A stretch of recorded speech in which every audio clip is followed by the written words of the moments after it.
بسم اللہ الرحمن الرحیم نحمدہ ونصلی علی رسولہ الکریم وعلی آلہ وعترتہ اجمعین۔ محترم مہمان خصوصی، علماء کرام، معزز مہمانان گرامی، خواتین و حضرات، السلام علیکم۔ کتنی عجیب صورتحال ہے کہ ہم وہ انسان جو ہر پل، ہر گھڑی اور ہر قدم پر اپنا تعارف کرانے اور اپنی تعریف کروانے کے محتاج ہیں، ان سے یہ کہا جا رہا ہے کہ اس ہستی کی تعریف کریں جو خود تعریف کا عنوان ہے، جس کی ذات پر ہر تعریف ختم ہو جاتی ہے۔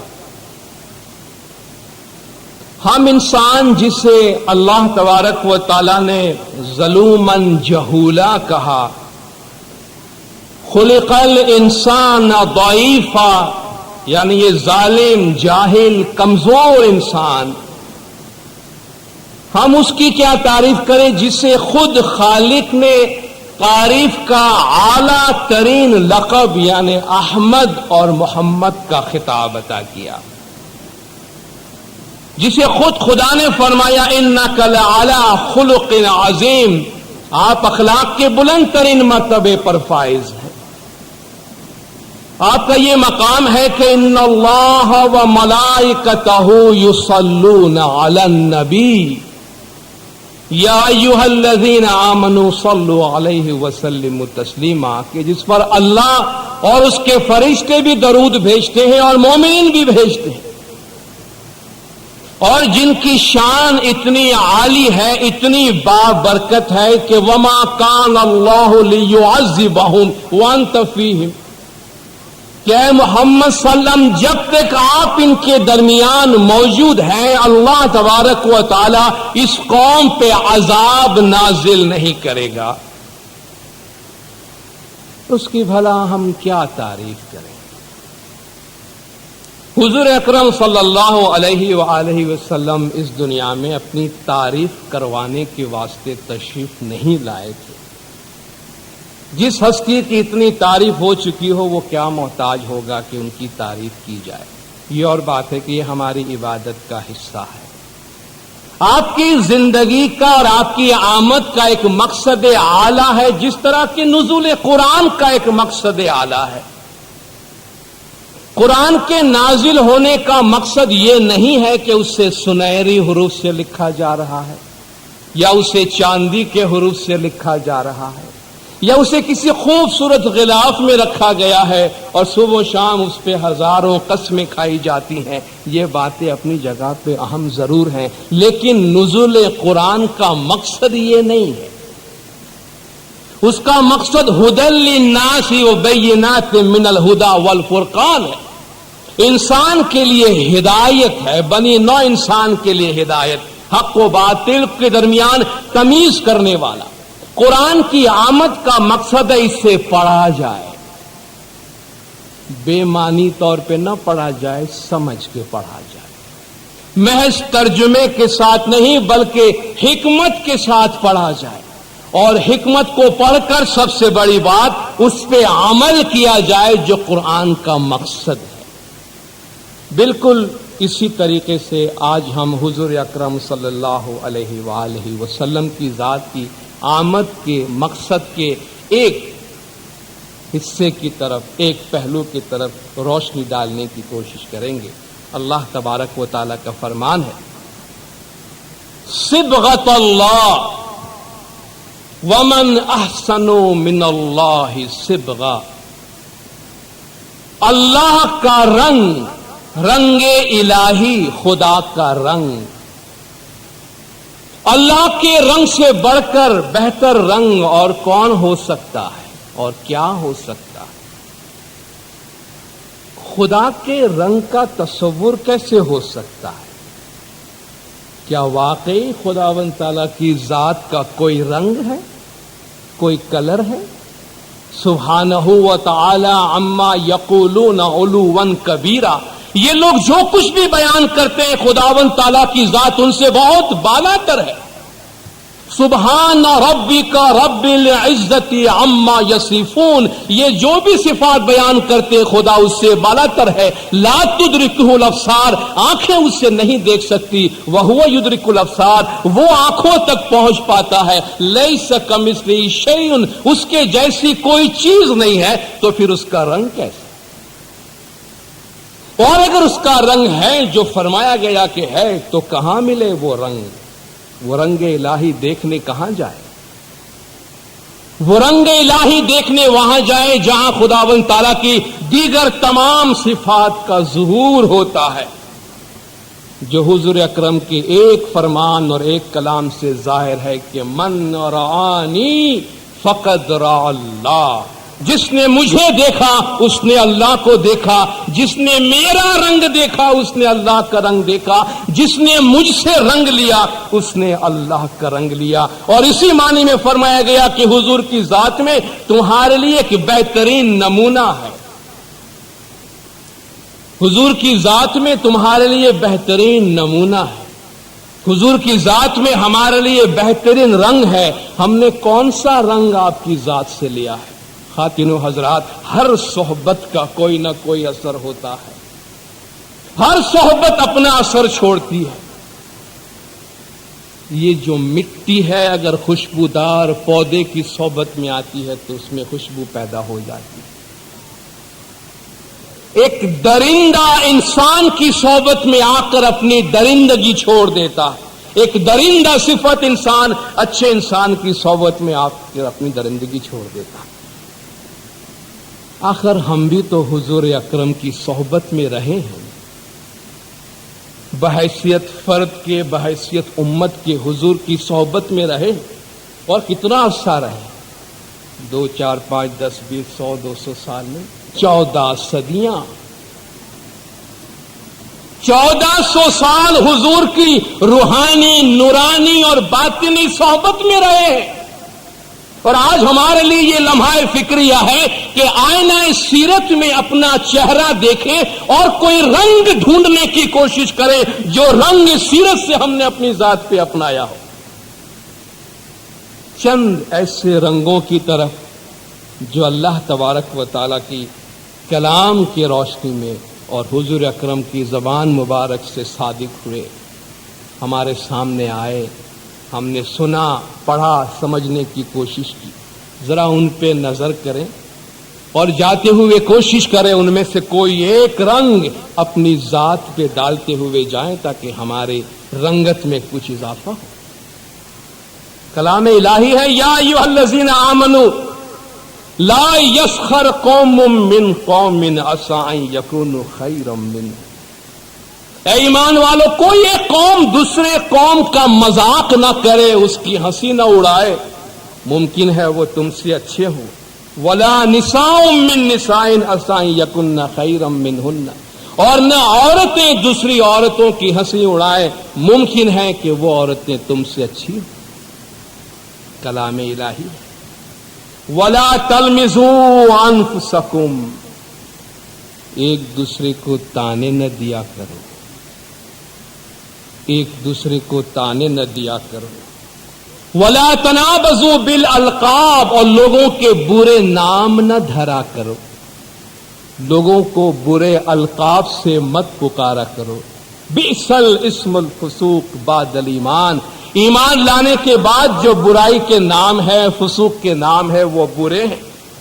یا ایھا الذین آمنوا اجتنبوا کثیرا من الظن ان بعض الظن اثم، اے ایمان والو، بہت زیادہ بدگمانیوں سے، کسی کے بارے میں برا سوچنے سے بچا کرو، بہت زیادہ بدگمانیاں اپنے ذہن میں لانے سے گریز کرو، بے شک بعض بدگمانیاں گناہ ہے، اسم ہے۔ ولا تجسسوا، اور لوگوں کے حالات کو معلوم کرنے کی جستجو میں نہ رہا کر، لوگوں کے حالات معلوم کرنے کی ٹوہ میں مت لگا رہو، یہ کیا کر رہا ہے، کیوں ایسا کر رہا ہے اور ایسا کیوں نہیں کر رہا۔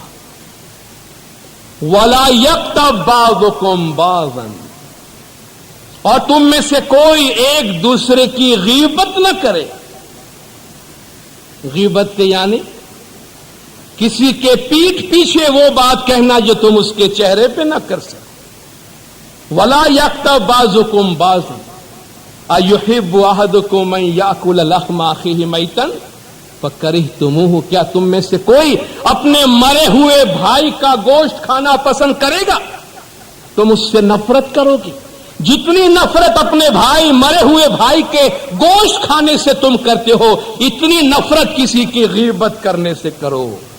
اور کاش، اے کاش کہ ہم اللہ کے اس پیغام اور اس فرمان پر اگر اپنا معاشرہ نہیں تو کم از کم اپنی ذات کی تعمیر کر سکتے، اپنی ذاتی دنیا کی تعمیر کر سکتے۔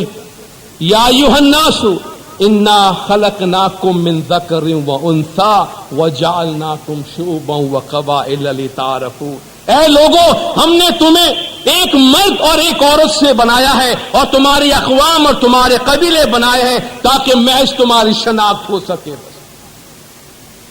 ان اکرمکم عند اللہ اتقاکم،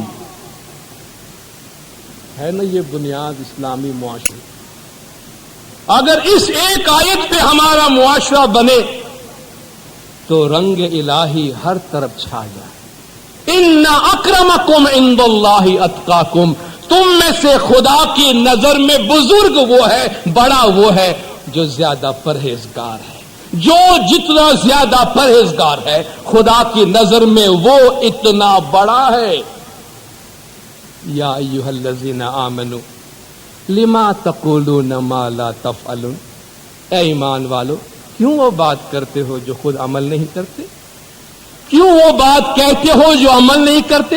کبور مقتن عند اللہ ان تقولوا ما لا تفعلون، خدا کے نزدیک بڑی ناپسندیدہ بات ہے یہ کہ تم وہ بات کہو جس پہ خود عمل نہ کرو۔ اتامرون الناس بالبر وتنسون انفسکم وانتم تتلون الکتاب، لوگوں کو نیکی کی بھلائی کی نصیحتیں کرتے پھرتے ہو اور اپنی ذات کو بھول جاتے ہو اور پھر کتاب کی تلاوت بھی کرتے ہو۔ اللہ تعالی کا پیغام ہے، دین اسلام جس کی ہم پیروی کر رہے ہیں اور جس کی جو صورت ہمارے سامنے ہے ہم سب دیکھ رہے ہیں اور ہم جانتے ہیں، اسی دین کے بارے میں اللہ کا فرمان ہے، لا اکراہ فی الدین، دین میں کوئی زبردستی نہیں۔ لا اکراہ فی الدین، دین میں کوئی زبردستی نہیں۔ قد تبین الرشد من الغی، گمراہی سے ہدایت جو ہے اس کی تمیز ہو چکی ہے، زبردستی کرنے کی کیا ضرورت۔ وما جعل علیکم فی الدین من حرج، اللہ نے دین کے معاملات میں تم پر کوئی تنگی نہیں رکھی، کیونکہ یرید اللہ بکم اليسر ولا یرید بکم العسر، خدا تم سے آسانی چاہتا ہے، تنگی نہیں چاہتا۔ اور حضور کا فرمان ہے، یسروا ولا تعسروا بشروا ولا تنفروا، آسانی پیدا کیا کرو، تنگی پیدا مت کیا کرو، خوشخبریاں دیا کرو، لوگوں کو متنفر مت کیا کرو۔ کتنی پیاری آیت اور کتنا اعلی کلام ہے خدا کا۔ وَلَا تَقُولُوا لِمَنْ أَلْقَى إِلَيْكُمُ السَّلَامَ لَسْتَ مُؤْمِنًا، کوئی تمہیں سلام کرتا ہے تو مت کہو کہ تو مومن نہیں ہے۔ کسی کو مومن کہلوانے کے لیے اتنا کافی ہے کہ وہ السلام علیکم کہہ دے۔ حضور اکرم کے زمانے میں اسامہ بن زید کسی مہم کے دوران کسی کلمہ گو کو قتل کر بیٹھا، اس کو قتل کرنے گیا تو اس نے کلمہ پڑھا، پھر بھی قتل کر دیا۔ حضور کی خدمت میں حاضر ہوا اور حضور بڑے ناراض، پوچھا تو نے کلمہ پڑھنے والے کو قتل کیا؟ جی ہاں یا رسول اللہ۔ کیوں؟ یا رسول اللہ وہ زبان سے پڑھ رہا تھا، دل سے نہیں پڑھ رہا تھا۔ اچھا، دل سے نہیں پڑھ رہا تھا؟ کیا تو نے اس کا سینہ چاک کر کے اور دل نکال کے دیکھا تھا کہ وہ دل سے نہیں پڑھ رہا تھا؟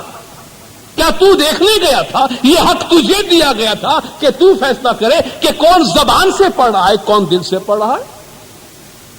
حضور نے اپنی لا تعلقی کا اظہار فرمایا اس رویے سے۔ اس لیے اللہ فرماتے ہیں وَلَا تَسُبُّوا الَّذِينَ يَدْعُونَ مِن دُونِ اللَّهِ فَيَسُبُّوا اللَّهَ عَدْوًا مِّن غَيْرِ عِلْمٍ۔ جو اللہ کے سوا کسی اور کی عبادت کرتے ہیں اس کو برا بھلا مت کہو، کیونکہ وہ جہالت میں اللہ کو برا کہہ بیٹھے۔ دیکھا، جو اللہ کو چھوڑ کر کسی اور کی عبادت کرتے ہیں اس کے لیے بھی نازیبا کلمات استعمال نہ کرو، کیونکہ پھر وہ بھی اللہ کے لیے نازیبا کلمات استعمال کریں گے۔ اور حضور کا فرمان ہے من مات وَهُوَ يَعْلَمُ أَنَّهُ لَا إِلَٰهَ إِلَّا اللَّهُ دَخَلَ الْجَنَّةَ۔ جو شخص اس یقین کے ساتھ گزر گیا دنیا سے، جس شخص کی موت اس حالت میں ہوئی کہ اسے معلوم ہے کہ اللہ کے سوا اور کوئی معبود نہیں، وہ جنت میں گیا۔ یہ دین اسلام ہے کہ جو کلمہ کے ساتھ اس دنیا سے گزرا وہ جنتی ہے۔ میں پہلے ہی عرض کر گیا، یہ کچھ رنگ ہے جو حضور کی ذات سے ہمیں ملے ہیں، جو اللہ کے کلام سے ہمیں ملے ہیں، اور یہ رنگ حضور کی ذات میں ہمیں نظر آ رہی تھی، اور آج یہ کلام ہمارے سامنے ایسا ہی زندہ اور ایسا ہی تابندہ ہے جو صدیوں پہلے تھا۔ دین اسلام کی ان تعلیمات کی روشنی، حضور کی سیرت کی ان تعلیمات کی روشنی میں آج اس محفل کے حوالے سے، اس مقدس اور پاکیزہ محفل کے حوالے سے جہاں حضور کی آمد کے مقصد کی ہم بات کرتے ہیں، کیا ہم حضور کی خدمت میں کوئی نذرانہ پیش کرنے کو تیار ہیں؟ کوئی تجویز میں پیش کروں؟ کیا ہم ایک نذرانہ پیش کرنے کو تیار ہے جس سے ہمارے اس زندگی میں، اس دنیا میں بھی رنگ الہی کا بڑا خوبصورت رنگ ملے گا ہمیں، اور دوسرے جہان میں بھی ہم سرخرو ہو کے جائیں گے کہ یا رسول اللہ آپ کے ایک فرمان کی تو ہم نے عزت رکھی تھی دنیا۔ یہ مانتے ہوئے، یہ جانتے ہوئے کہ ہر مسلمان کلمہ گو ہے، ہم ہر مسلمان کی اچھائی ڈھونڈنے کی کوشش کریں، اس کی برائی ڈھونڈنے کی کوشش نہ کریں۔ کیا ہم اس وعدے کے ساتھ آج اپنے گھر کو لوٹ سکتے ہیں کہ یا رسول اللہ ہم آپ سے وعدہ کرتے ہیں کم از کم مذہب کے حوالے سے، دین کے حوالے سے آج سے ہم کسی بھی مسلمان کو برا نہیں کریں، کیونکہ سارے مسلمان اچھے ہیں، سارے مسلمان جنتی ہیں۔ یہ جتنا عوام سے تعلق ہے اس سے زیادہ خواص سے اور علماء کرام سے اس کا تعلق ہے۔ تو اپنے گھر لوٹتے ہوئے اللہ کے دیے ہوئے اس رنگوں میں سے کوئی ایک رنگ لے کر جائیں، اور بجائے دنیا کی ظاہری رنگوں کو اپنی زندگی میں چڑھانے کے کوئی ایسا حضور کی ذات کا نورانی، حضور کی ذات کا روحانی اور حضور کی ذات سے ملنے والا کوئی باطنی رنگ چڑھا کر جائے جس سے ہماری روح کی رنگت میں اور روح کی خوبصورتی میں اضافہ ہو کہ تو برائے وصل کردن آمدی نہ برائے فصل کردن آمدی، کہ تو لوگوں کو آپس میں ملانے کے لیے آیا ہے، جدا کرنے کے واسطے نہیں آیا۔ وآخر دعوانا ان الحمدللہ رب العالمین۔